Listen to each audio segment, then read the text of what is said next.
This particular machine I'm on is a Hammer Strength brand, but this is a plate-loaded incline press. Your gym may have a different brand, but it should work about the same. So to avoid shoulder pain, it's really important that we set up this machine properly, and you want to make sure that your seat is not too high. So you can see here that the handles are way below my shoulder. That's not going to work very well because this is an incline press. I've got to press those handles upward, so I want to be just below the handles, almost have those handles at shoulder height. And to adjust the seat, you're gonna just pick up the front of it, tilt it, and then lower it or raise it, depending on where you need to go with it.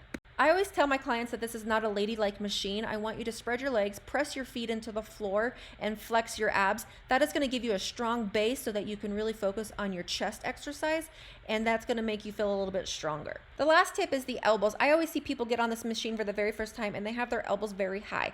It's the very same problem with push-ups and chest press. We wanna have our elbows at a 45-degree angle, not straight out from our shoulder, but not against our body, somewhere happy in between. And if you have any shoulder pain, your angle might be a little bit different. Ultimately, do what feels best.